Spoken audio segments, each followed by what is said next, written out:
Hello everyone, and welcome to Opus Magnum, a new game by Zachtronics, the guys who, by Zach mostly, but I think, he doesn't do it all by himself, who brought us like Shenzhen.io, TIS 100, a million other things, which Space Chem, famously, and this new game, Opus Magnum, I was excited for because, despite only hearing about it 2 days ago, when I heard about it, I became excited because it's called Opus Magnum, and that was a reference to an older game of his called Codex of Alchemical Engineering, which was the first Zachtronics game I played, and I think the first programming puzzle game I ever played. I don't think I knew such a thing could exist at the time.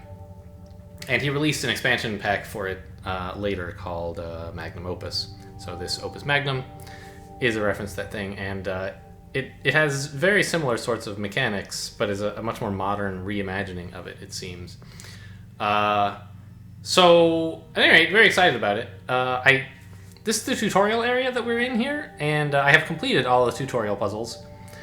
I actually did that on camera, but I had messed it all up and the recording is not working. So you guys will not get the tutorial experience here. But I'll quickly go back into the last tutorial puzzle and show you how all this stuff works. And then we'll get going with the real game. Sorry you didn't get to witness me, playing around and trying to say, hey, how does this thing work? And then of course the next lesson tells you how it works, but I had to try to figure it out myself first. So the idea is we have in each puzzle a product, which is an alchemical object we're trying to make. And this time it's stabilized water. And we decide, this is sort of the product acceptance area. You want to put things here, and when you do, then they get accepted. And we can put it anywhere we want, we can rotate it, whatever. And we have a set of reagents. So just like the products, this varies by puzzle. These are the inputs that we can have. So we get elemental water, and we have to produce as output a compound, two things bonded together, some stabilized water, which is elemental water plus salt. I forget if it's elemental salt or what it's called. Well, we'll see, I suppose. Neutral salt, that's right. But wait, we don't have any salt as a reagent. What's going on? How can we make this? So the main way that we interact with the world is through these mechanisms, I guess they're called, where we have we can place arms anywhere we like, and they can extend, retract, pick things up, and rotate on this hexagonal grid. So I could have a thing here, and I could tell it. The idea is each arm has its own separate program that executes independently of all of the other stuff going on at the same time. So I could say, step 1, please pick up a thing. And then step 2, rotate counterclockwise. And then again, counterclockwise. Actually, let's make it a little more interesting and say, let's drop the thing here, which is on R. Go counterclockwise again. And then I don't know, let's go clockwise and pick it back up again and go counterclockwise again. So this is obviously a dumb instruction set, but it demonstrates sort of how this works. We picked it up, we turned this way, we drop it, and now the arm continues swinging, but the thing isn't there. So we're like, oh no, I made a mistake, let's go back and get it. And we pick it up and we continue on. And it'll execute this set of instructions indefinitely forever. But pretty soon, we're going to smash these two together, and that's not allowed, so that we have to come up with a solution that gets us from the inputs we want to the outputs from the inputs we have to the outputs we want, without causing any collisions like this. Okay, so that's sort of the idea. We can also put in these piston arms, which are slightly more expensive in a way that I guess is like high score measuring. Piston arms have the additional feature that they can extend and become longer or shorter as one of their steps, in addition to all the rotating that a fixed length arm can do.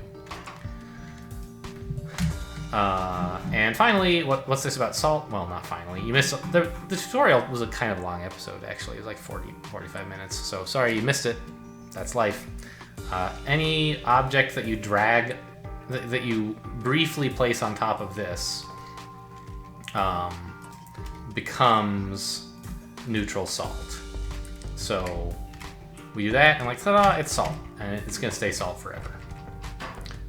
So that's the idea. Is we're gonna have two thingies of water, and turn one of them into salt, and then glue them together and put it over here. So how are we gonna do that? Well, let's see. I will put this here.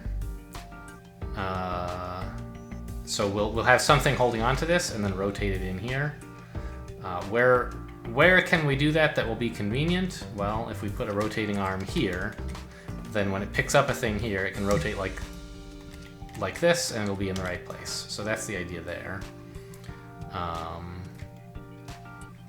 But we're not going to actually have it start out there. It's going to start out here, which is where we'll put some water. And then we'll put a calcifier here. And this guy's job will just be pick it up, swing it all the way around, let it go. And so in order for that to be complete, we need another source of water to go into this half of the bond thingy, which we'll do like this. And so his job will be pick up, move right, and then there's this reset instruction, which is like go back to the beginning.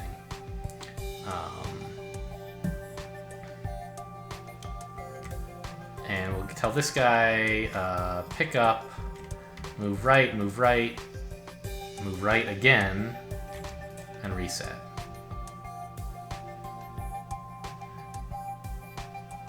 This seems unnecessarily long. Why is that? Could I have done this better? What if I put it like this? And,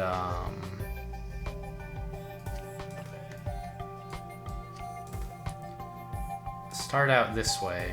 And have this guy be the one who turns things into salt?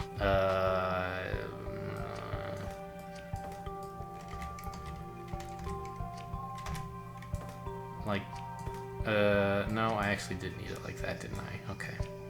So, sort of... Oh, you can swap them. How nice. Wait, can you? Yeah, okay, I see. So, this was kind of doable, but it made the two arms have different length programs. One of them was going to move much faster than the other. I don't know if that would have been a problem. Let's actually see what happens. Do they each have the same sequential period? Yes. This guy waits around for this guy to finish his job. So it would have been okay, but it takes up extra time.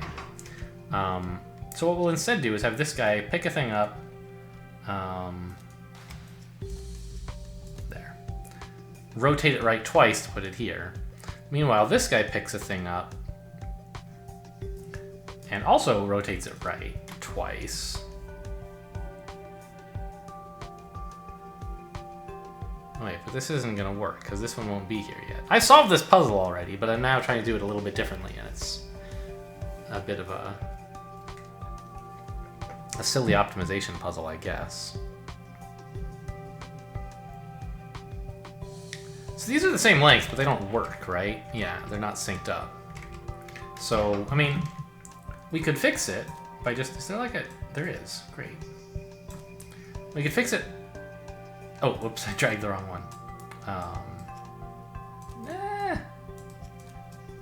By making this guy wait a little while once he's here. Or actually, just make him wait right at the beginning, yeah?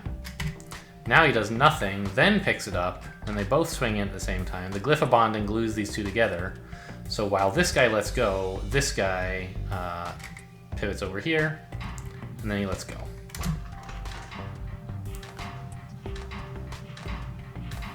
So there you go. And interestingly, that's in fewer cycles than my previous solution. My last one took 40, and I didn't really intentionally make it any faster. We could do it with fewer parts by having just one arm that does a much more complex job. And that would cost us less that would put us lower on this cost thing. You could do it in fewer cycles by having 2 copies of the product, basically. By taking the low-cost solution that uses 1 source of water and making 2 copies of it that independently produce outputs. Or, well, maybe you wouldn't, I don't know. Anyway, that was something that happened in the old Codex of Alchemical Engineering, was you could make things go faster by just making 2 copies of everything if you could figure out how to orchestrate it all. And then separately, there's this area measurement, which, like, I'm not sure exactly what it means. I think the idea is that it's like the total size of grid that you... I don't know if it's how many spaces on the grid you took up, or like the area of a bounding hexagon that would include you or something. But anyways, there's a whole bunch of things you can try to optimize for, and I'm usually not like a huge fan of going crazy on those optimizations. I just like am happy with solving the puzzle. But I'll probably try some optimizations. Anyway, so that was the tutorial, sort of. An introduction to the game's mechanics from an expert, me, who learned them half an hour ago. But also it's quite familiar to me from Codex of Alchemical Engineering. Which, by the way, if you want to play some great puzzle game for free, you know, that's a thing you can do. Codex of Alchemical Engineering I thought was great, and like... The graphics were never amazing, and they're still not amazing, but the mechanics are still pretty solid, and the game is like super hard and frustrating. I remember, like, it doesn't even have a way to save, does it? I remember I used to have a text file of just like all of my solutions, because it had a way to export your solution to a string, because it was Flash, right? You couldn't save anything. And like I carried that between several computer upgrades, but it's gone now. I no longer have my solutions. Anyway, letter of congratulations. So we have just graduated from the College of Alchemical Engineering, apparently. Dear Anateus, congratulations on your appointment to the position of head alchemist of the House of Van Tassen. So at the end of the tutorial, our friend says, "Hey, what do you want to do once you graduate?" And we say, "I'm going to be the head of a House of Engineering." And your friend's like, "That's very ambitious, but I guess you're a smart guy." And it looks like we managed to do it, so that makes me laugh. I'm very pleased to see you find a position in line with your talent and abilities. As you prepare to leave the academic life, I want to offer a word of advice. The politics of the city are much harsher and more dangerous than those of the academy.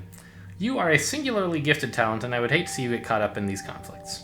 The alchemist's place is not to sink to the level of those around us, but to rise above them in service of our art. Best of luck to you, Nadine Tolomeo, Professor and Chair at College of Alchemical Engineering, Imperial University. Van Tassen's new alchemist. Ah, this is me. This looked like a character select screen. Like, did you guys ever play Heroes of Might and Magic 2, I think it was? The expansion? You got to pick if you were going to be, like, Ronald the Good or Archibald the Evil or something, and it had these, like, 2 portraits that you could click on. And it made me think of this, like, which one of these do I want to be? But no, I'm Anateus. Alright. How did it go? A nightmare. Armand kept going through his old stories about honor and righteousness. The Lady Van Tassen looks like she's embarrassed. Frederick spilled food down the front of his shirt. What a brave man you are, surviving a formal dinner. It really is difficult, though. I can't stand the stuffiness. Armand didn't remember my name. Captain Gelt had to prompt him several times. Well, to be fair, you only started rather recently. Yes, I suppose it's too much to ask. Such a complicated, burdensome thing to remember the one single name, the name of your new alchemist. Boy, that one's dripping with sarcasm. The one who graduated at the top of his class from College of Alchemical Engineering. Yeah, she remembers our name. Alright, this story, I don't know. I'm not super convinced by this name.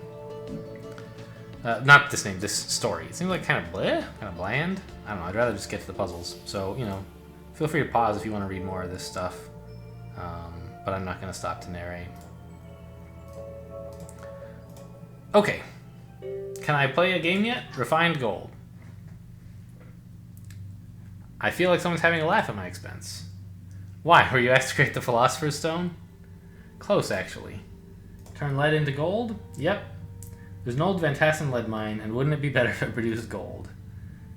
Armand suggested it so casually. Sounds wonderful. Time to put your degree to the test. Okay, I liked this part of the story, where they're, like, talking about the thing I'm trying to do, right? That was cute. Turn lead into gold as a first job. I like that joke. The other stuff about, like, I don't know, the social structure of the house seemed a little boring. Okay, the glyph of projection consumes an atom of quicksilver and promotes an atom of metal to its next higher form. By doing this repeatedly, even lead, the basest metal, can be transformed into the finest gold. Okay, great. So they had this in the Codex of Alchemical Engineering, and it was foreshadowed in the tutorial, which you guys didn't get to see, in this little diagram, which shows you the kinds of transformations that are available. These are the 4 base elements. You can turn any of them into salt. You can transform salt into either of these things, and either of these things back into salt, I think. Maybe they rotate around, I'm not sure. And there's this ladder of progression you can go up by spending quicksilver at each step. Lead to tin to iron to copper to silver to gold. Okay, great. So we're going to do some of that. We're going to spend a lot of quicksilver, apparently. So we want gold.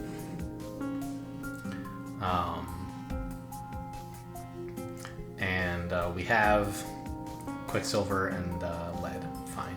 So immediately, 2 solutions spring to mind. The most obvious here. Let's put the most obvious one on paper. We have the one on the left wants the quicksilver? Okay. So the most obvious solution is... Whoa, I hit... Oh, space was... I hit space, which was like, start running the program. There's no program, so I don't really understand why it started making all these clattering noises, but okay. So the idea is that we would start something like this. Put an arm here that starts out pointing here. It picks this thing up, turns right, waits a while, I don't know exactly how long. Turns right again, drops the thing. Meanwhile, we have another arm that starts like this, takes quicksilver, and its job is to just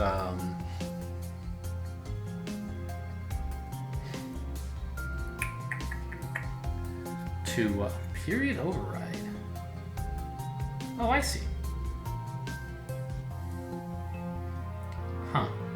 Okay, well, whatever. Doesn't matter so much right now. And we would just put like an F and then A and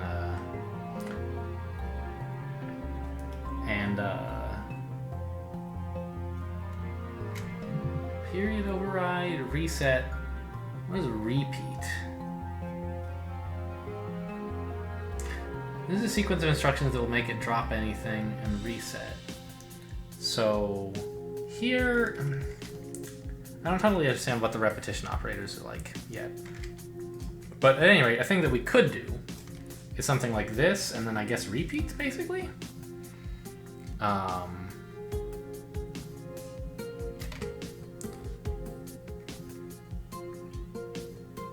So this guy waits around while this guy drags mercury in as fast as he can. Quicksilver, but you know it's mercury, right? I don't totally understand why he only repeated it once.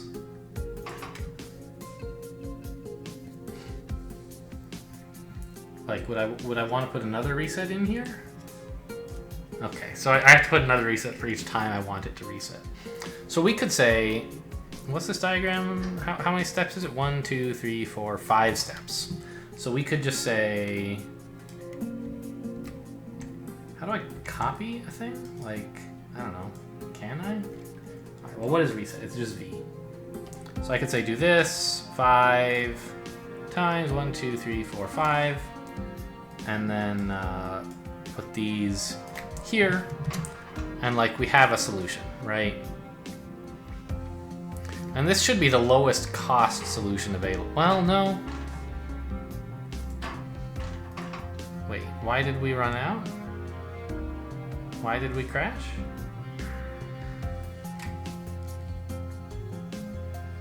I don't understand. Can I skip to a... So we moved it and we... Okay, why is there still one here? Did I do too many steps? I must have done. It's lead. 1, 2, 3, 4, 5. 1, 2, 3. Oh, we repeated 5 times, but we needed to do a total of 5, which is 4 repeats.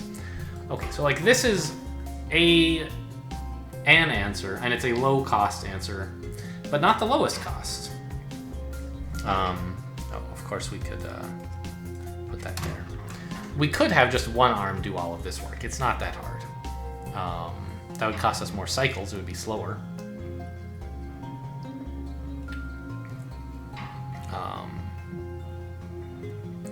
But it would be possible.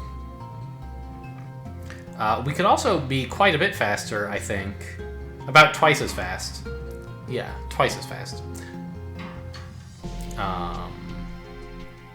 If we had 2 different arms. Okay, great. Cost, cycles, lovely, right? So let's demonstrate the twice as fast. Go back. Can you make lead into gold? I can scarcely believe it. Well, at least it's finished with. Like asking a fish if it can swim. Yeah, okay. Expecting a challenge, that's all.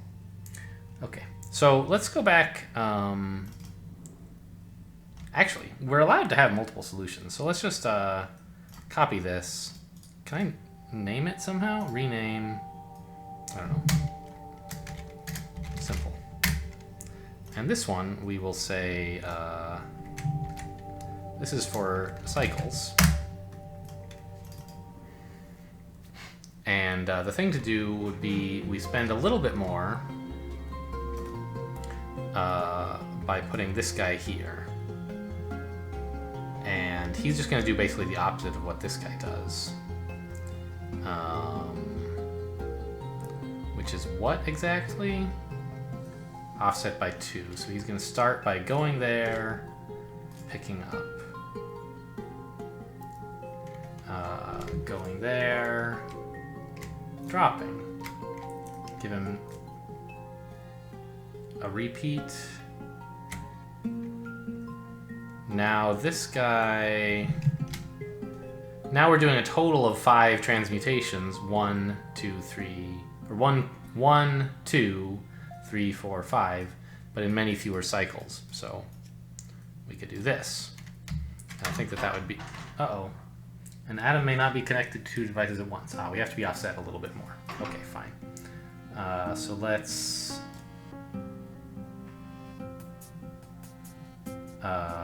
rotate everything a little bit earlier, like so.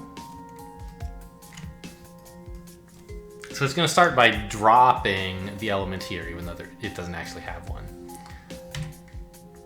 And then go over here, pick up, doop, doop.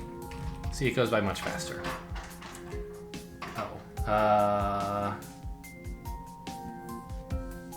And then I guess we need a reset here.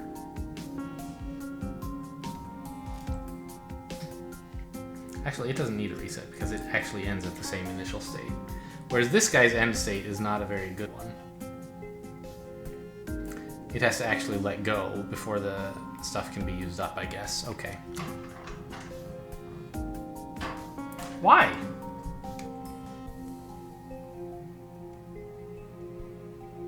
Why are you crashing? Yeah, I see that that's happening.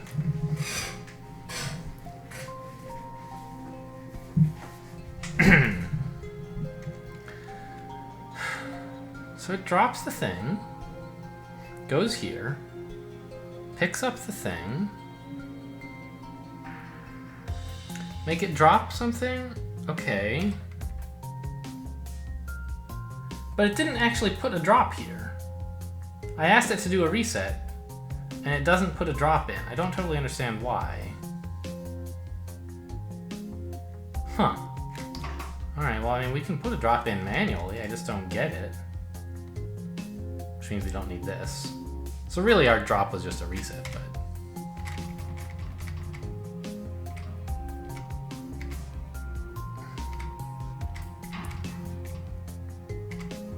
There we go.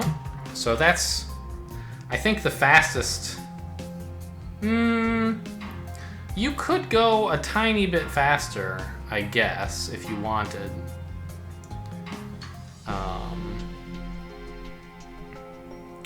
What you would do is notice how after each cycle it takes us a while to go back and grab the next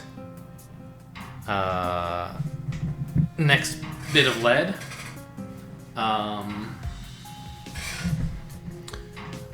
We could have another arm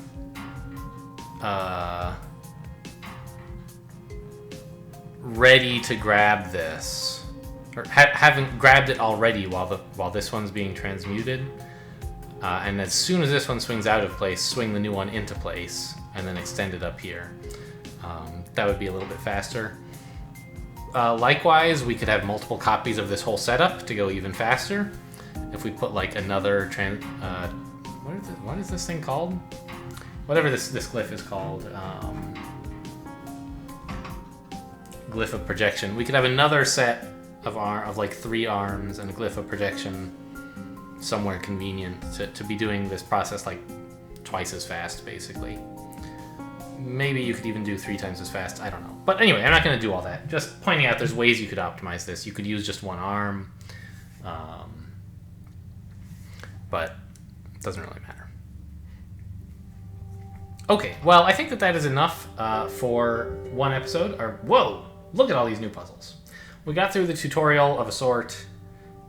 We got through a first puzzle, and it was good. It was fun. Hope you guys enjoyed. Thanks for watching, and I'll see you next time.